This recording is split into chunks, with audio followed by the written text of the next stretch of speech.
If I had to pick a perfect August day, this might be it. It is beautiful. There's a little bit of a breeze, as you can see on the tree here behind me. The sky is just gorgeous. It's not too awfully hot. I've got the shade of an umbrella here over my head and a little table I'm sitting at. I've got some delicious ice water. Well, welcome, YouTubers. So here we are with another pickup in the Criterion collection, and I'm going to do something a little different after I show you this this particular pickup that I've got. I'm going to show you some other stuff I have by the same director. Charlie Chaplin's the director, and the most recent pickup is Monsieur Verdoux. Not Verdoux, Verdoux. If it was Verdoux, it would be D-E-A-U on the end, but it's Verdoux with the D-O-U-X. So anyway, that's my 8 years of French. Don't ask me anymore, that's about all I remember. But it is Monsieur Verdoux. I'm sorry, Verdoux. See, it's not that easy. Anyway, in this, it was a big departure, and this film was panned when it came out in 1947. Critics hated it. It was controversial, to say the least. He'd taken the beloved character of the Little Tramp that we all know and love. First of all, made him talk. Well, made the guy who used to play the Little Tramp talk. By 1947, Chaplin had already done some wonderful things, and he wanted to release a black comedy. He was convinced, as was Orson Welles, who gave him the thought to do this. And I believe the movie probably is going to say something about crediting Orson Welles for the idea. But Chaplin wrote the movie, directed it, starred in it. Chaplin was a genius. Maybe one of the true film geniuses I've ever seen films from. This is a monumental work of genius that was not well received. It was well received in the 60s when it came back to the United States. But by that time, Chaplin had moved away.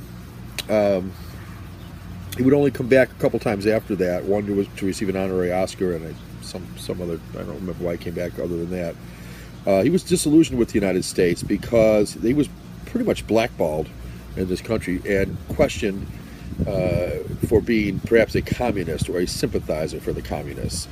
He was none of those things, but unfortunately he got caught up in that whole situation, and this film didn't help.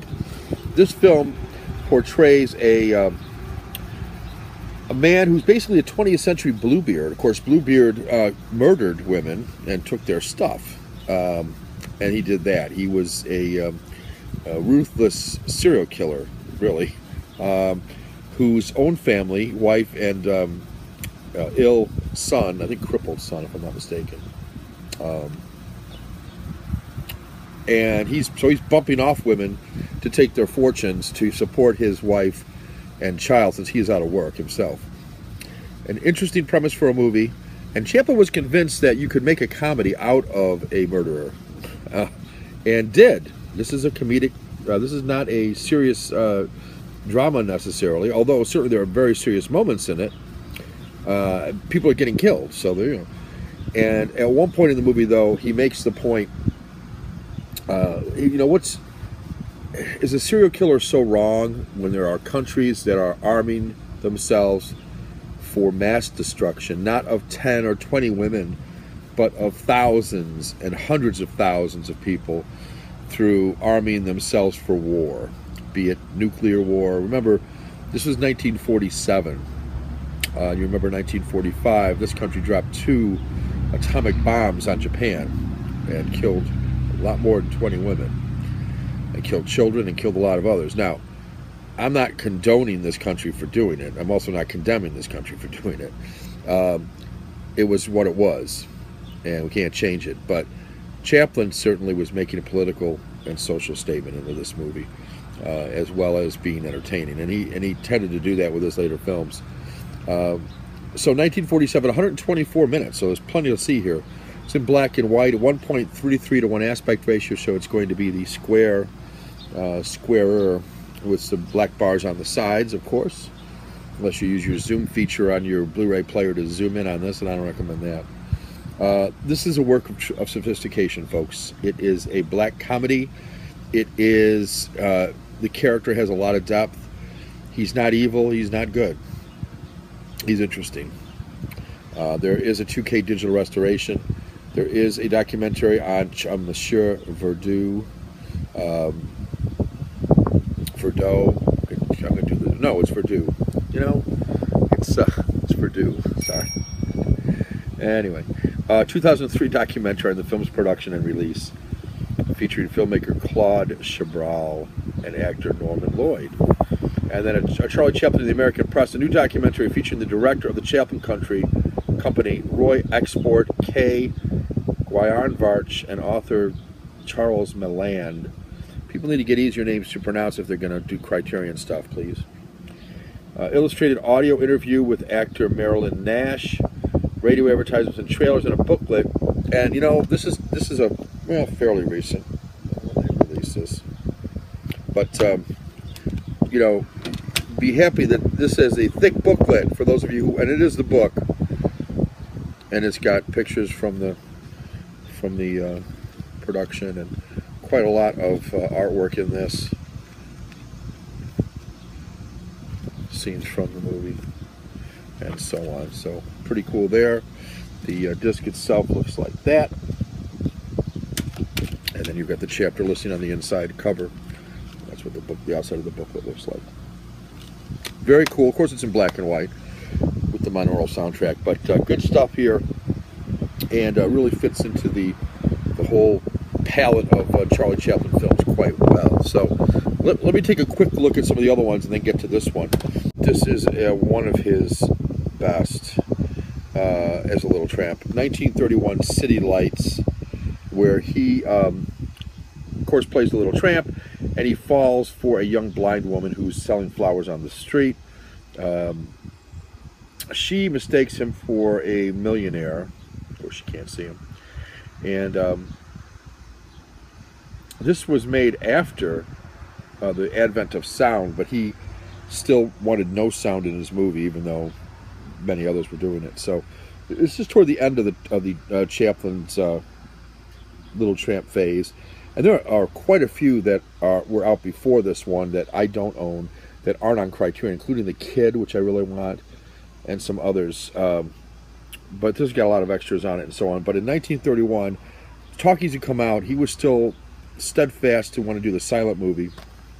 The next one I own is 5 years later, and this is the last outing as a Little Tramp. This is Modern Times. I kind of mixed them up, but he is, in this case, a factory employee who's smitten with a woman who works there in the factory, and a lot of commentary on class struggle during the Great Depression.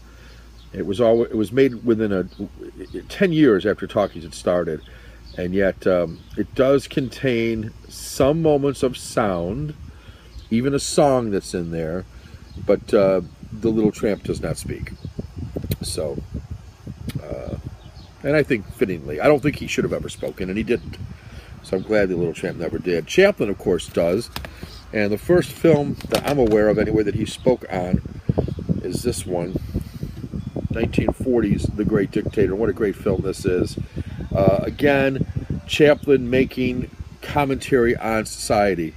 Here, a man is mistaken for the Führer,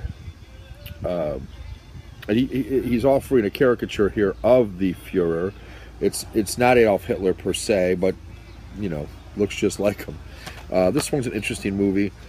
You can see some of the artwork and the pose here, very reminiscent of a Hitler-esque character, and great commentary on just war and society and lunatics and leaders. Good stuff. Then Limelight came out after Monsieur Verdoux, and this one came out in 1952, 137 minutes. Great story about a vaudevillian who is now retired, well, not quite retired, he's no longer popular, let's put it that way. And this is a brilliant movie as well. He finds a performer, she's a ballerina who's tried to kill herself, and he's found her in his apartment building and kind of nurses her back to health and eventually gets her in a position where she can go back onto the stage and be successful and so on. Great movie.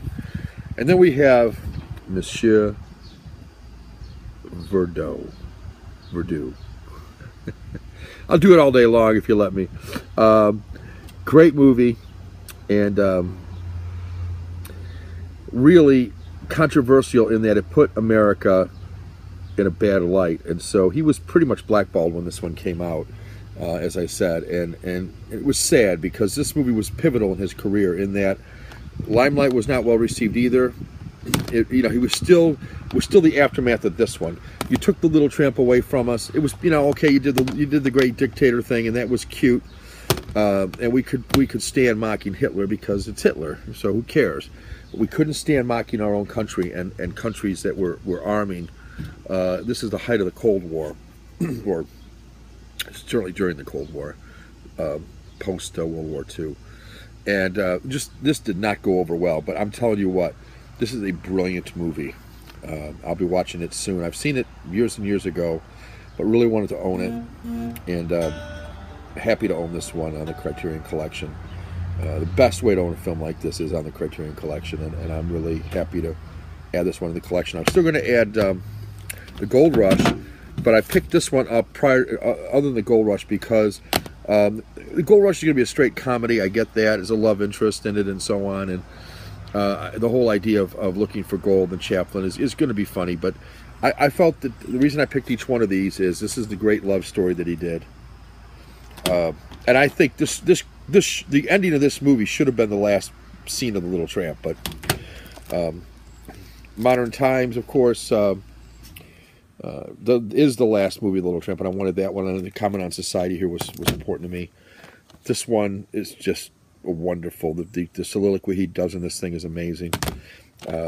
This one, sentimental reasons, but it's one of his better pictures, and I think it almost would be kind of true to life. He was in fact a former performer who had lost his limelight, and then finally to add this one is just the black comedy, which is so different from everything else he's done, but so rewarding nonetheless. I can't wait to watch Monsieur Verdoux.